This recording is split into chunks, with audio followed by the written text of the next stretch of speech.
Hello everyone. स्वागत है आप सभी का S1 कोचिंग सेंटर के इस ज्ञानवर्धक सेशन में। आज हम बात करेंगे भारतीय संविधान के प्रमुख संशोधनों के बारे में।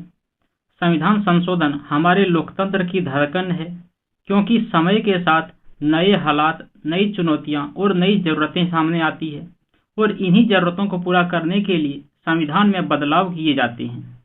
चाहे वो पहला संविधान संशोधन हो जिसने अभिव्यक्ति की स्वतंत्रता में तार्किक सीमाएं तय की, या फिर 42वां संशोधन जिसे मिनी संविधान कहा जाता है, या फिर 44वां संशोधन जिसने लोकतंत्र की आत्मा को सुरक्षित किया। हर संशोधन का अपना एक विशेष महत्व होता है। तो आइए एक एक करके जानते हैं कि प्रमुख संशोधनों का इतिहास, महत्व और परीक्षा की दृष्टि से आवश्यक तत्व को। तो तैयार हो जाइए, क्योंकि यह जो टॉपिक है ना केवल आपकी परीक्षा तैयारी के लिए उपयोगी होगा, बल्कि आपको एक सजग नागरिक बनने में भी मदद करेगा। तो चलिए शुरू करते हैं और देखते हैं कि भारतीय संविधान के प्रमुख संशोधन। सबसे पहले जान लेते हैं संशोधन के प्रकार। देखिए, साधारण बहुमत एक होता है जो कि 50% प्लस उपस्थित और मतदान इसमें होता है। उसके बाद के उदाहरण जैसे कि अनुच्छेद 2 में जो है, जिसमें कि नए राज्य बनना, ठीक है, राज्य का नाम में परिवर्तन करना हो या फिर सीमा परिवर्तन करना हो, ये सभी अनुच्छेद 2 में बताया गया है। देखिए, द्वितीय अनुसूची में संशोधन आदि के लिए प्रयुक्त किया गया है। ठीक है, उसके बाद जान लीजिए कि संशोधन के प्रकार क्या क्या होता है। तो देखिए, संशोधन के प्रकार में होता है विशेष बहुमत, जिसमें कुल बहुमत प्लस प्रत्येक सदन में 2/3 उपस्थित और मतदान करने वाले इसमें शामिल होते हैं। और ये जो होता है ये अनुच्छेद 368 के अंतर्गत आता है। उदाहरण के लिए देख लीजिए, यहाँ पे FR जो है, ठीक है, उसका DPSP हो गया, जिसको directive principle of state policy बोलते हैं। उसके बाद राष्ट्रपति चुनाव, प्रमुख भाग, ये सब इसमें आता है। नेक्स्ट यहाँ पे देखिएगा कि संशोधन के प्रकार में देखिए विशेष प्लस राज्य का अनुसमर्थन इसमें होता है। विशेष बहुमत में एक तो देखिए विशेष बहुमत होता है, उसके बाद इसमें राज्य का अनुसमर्थन जिसमें आधा होता है। ठीक है, राज्य का अनुसमर्थन इसमें आधा होना चाहिए।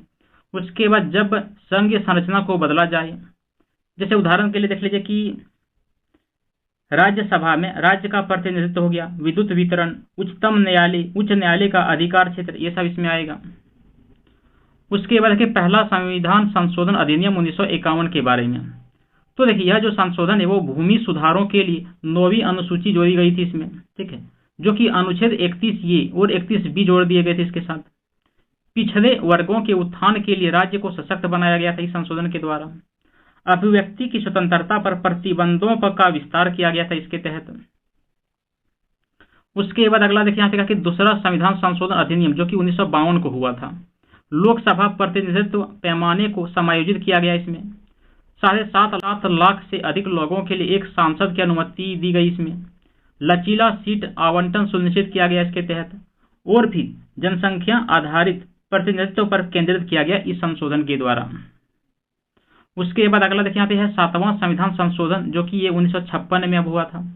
इसमें पुनर्गठित राज्य जो कि 14 राज्य प्लस 6 केंद्र शासित प्रदेश इसमें बनाया गया था। इसमें भाग ABCD राज्यों को समाप्त कर दिया गया था। जो पहले ABCD राज्य करके बांट गया दिया गया था, उसको समाप्त कर दिया गया इसमें। उसके बाद केंद्र शासित प्रदेशों तथा उच्च न्यायालय का अधिकार क्षेत्र बढ़ा दिया गया इसके तहत। उसके बाद क्या हुआ, साझा उच्च न्यायालय की अनुमति दी गई। ठीक है, मतलब एक उच्च न्यायालय की जो है वो 13, जिसमें देखिए क्या बताया कि एक उच्च न्यायालय जो है वो 2 या 2 से अधिक राज्यों के लिए भी एक उच्च न्यायालय हो सकता है। इसमें बताया गया किसमें, 7वां संशोधन अधिनियम 1956 के तहत। उसके बाद अगला देखिए यहाँ पे कहा कि 10वां संशोधन अधिनियम 1961। इसमें क्या हुआ, इसमें दादर और नागर हवेली को निगमित कर दिया गया। राष्ट्रपति को विनियमन का अधिकार मिल गया। शांति और सुशासन सुनिश्चित करा दिया गया और क्षेत्र का सुचारू रूप से एकीकरण करा गया इसमें। ठीक है, उसके बाद अगला है 15वां संशोधन अधिनियम जो कि 1963 में हुआ था। इसमें क्या हुआ, तो उच्च न्यायालय के रीट क्षेत्राधिकार का विस्तार करा गया और उच्च न्यायालय के न्यायाधीशों की सेवानिवृत्त की जो आयु है वो 62 वर्ष तय की गई। सेवानिवृत्त न्यायाधीशों के पुनर्नियुक्ति की भी अनुमति इसमें मिल गया। उसके बाद प्रतिपूरक भत्ते प्रदान किए गए इसके तहत। अगला देखिए यहाँ पे है कि 24वां संशोधन अधिनियम 1971। संसद की संशोधन शक्ति की पुष्टि की गई। मौलिक अधिकारों को संशोधन योग्य बनाया गया। राष्ट्रपति की सहमति अनिवार्य कर दी गई इसमें। और फिर अनुच्छेद 13 को संशोधनों पर लागू नहीं किया गया था इसमें। उसके बाद अगला यहाँ पे है 25वां संशोधन अधिनियम 1971। इसमें क्या हुआ, तो इसमें अनुच्छेद 31C को लागू कर दिया गया। जो पहले 31A 31B तक हुआ करता था, इसमें 31C को भी लागू कर दिया गया। संघर्षों में एफआरएच की तुलना में डीपीएसपी को प्राथमिकता दी गई। उसके बाद संपत्ति अधिकारों को और सीमित किया गया इसमें। फिर क्या हुआ कि समाजवादी नीति के उद्देश्यों को सुदृढ़ करा गया इस संशोधन के तहत। उसके बाद अगला है 26वां संशोधन अधिनियम 1971। शासकों के प्रिवी पर्स समाप्त कर दिए गए। अनुच्छेद 291 और 362 को हटा दिया गया। अनुच्छेद 363 ये को जोड़ दिया गया इसके तहत। और फिर क्या हुआ, शासकों की विशेष मान्यता समाप्त कर दी गई इस संशोधन के तहत। अगला है कि 34वां संशोधन अधिनियम जो कि 1974 को हुआ था। ये 9वीं अनुसूची की प्रविष्टियों में संशोधन किया गया और 20 और भूमि सुधार कानून को जोड़ दिया गया इसमें। उसके बाद कृषि सुधारों को मजबूत कर दिया गया।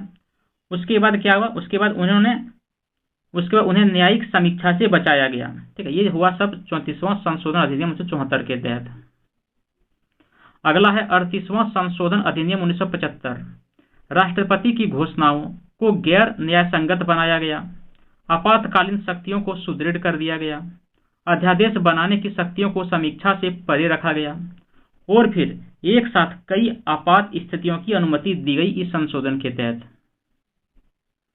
अगला संशोधन देखिए यहाँ पे है 42वां संशोधन अधिनियम जो कि 1976 को बना था और इसको लघु संविधान भी कहा जाता है। ठीक है, मिनी संविधान। प्रस्तावना में समाजवादी, धर्मनिरपेक्ष और अखंडता शब्द को जोड़ दिया गया। इसको ध्यान से याद रखिएगा क्योंकि यहाँ पे अक्सर स्टूडेंट्स कंफ्यूज हो जाते हैं। ठीक है, कि किस किस को जोड़ा गया था। धर्मनिरपेक्ष और अखंडता को जोड़ दिया गया था, याद रखिएगा। उसके बाद मौलिक कर्तव्य जो कि भाग 4 ये भी जोड़ दिया गया था। फिर लोकसभा विधानसभा का जो कार्यकाल है वो 6 वर्ष तक बढ़ा दिया गया। उसके बाद क्या हुआ, शिक्षा और वन को समवर्ती सूची में हस्तांतरित कर दिया गया। ठीक है, उसके बाद है 44वां संशोधन अधिनियम 1978। आंतरिक अशांति, सशस्त्र विद्रोह ये सब हुआ। अनुच्छेद 20 और 21 के अंतर्गत मूल अधिकार यानी कि फंडामेंटल राइट्स निलंबित नहीं किए जा सकते हैं इसमें। संपत्ति का अधिकार कानूनी अधिकार बन गया इसके तहत। उसके बाद आपातकालीन शक्तियों के दुरुपयोग पर अंकुश लगाया गया। अगला है 51वां संशोधन अधिनियम 1984। पूर्वोत्तर राज्यों में अनुसूचित जनजातियों के लिए सीटें आरक्षित कर दी गई। इसे लोकसभा और विधानसभाओं पर लागू किया गया, जिसमें देखिए नागालैंड, मेघालय, मिजोरम, अरुणाचल प्रदेश पर ध्यान केंद्रित करा गया। कौन कौन सा स्टेट, तो नागालैंड, मेघालय, मिजोरम और अरुणाचल प्रदेश।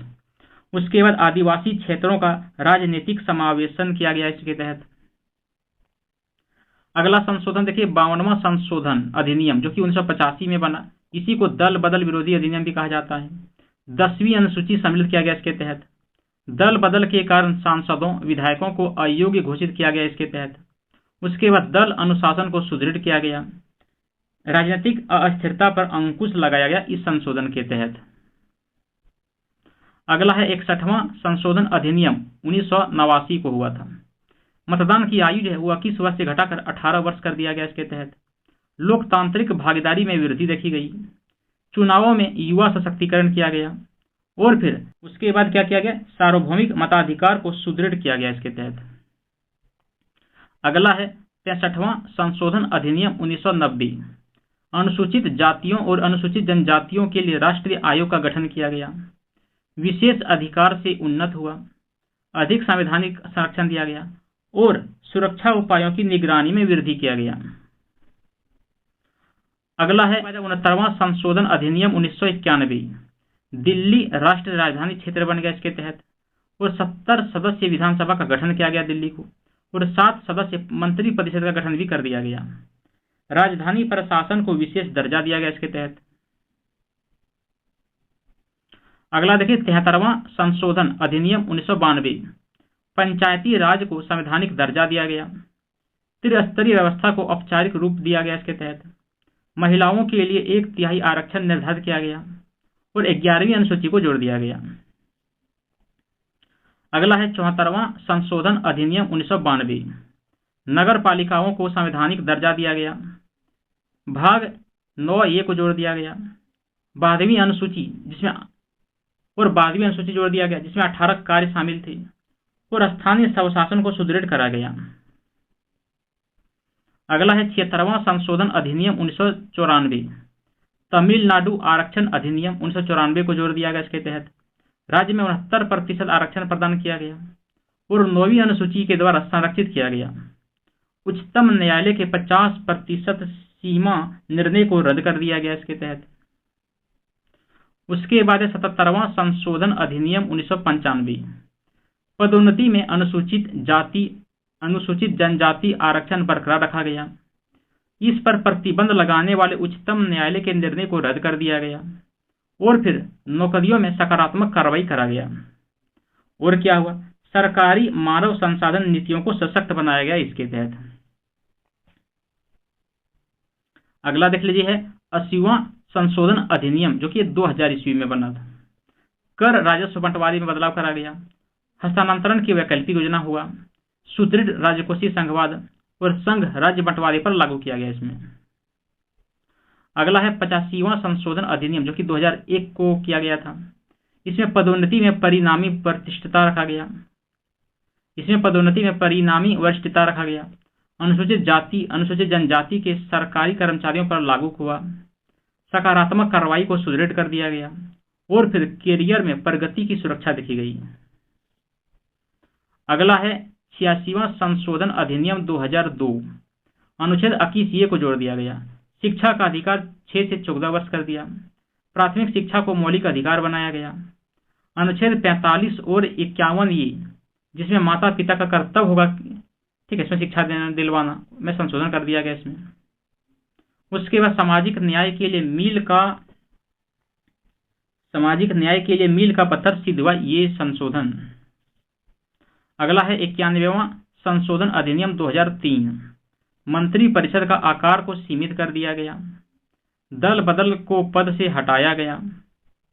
उसके बाद दल बदल विरोधी कानून को कड़ा कर दिया गया। फिर क्या हुआ, राजनीतिक अस्थिरता को कम करा गया इसमें।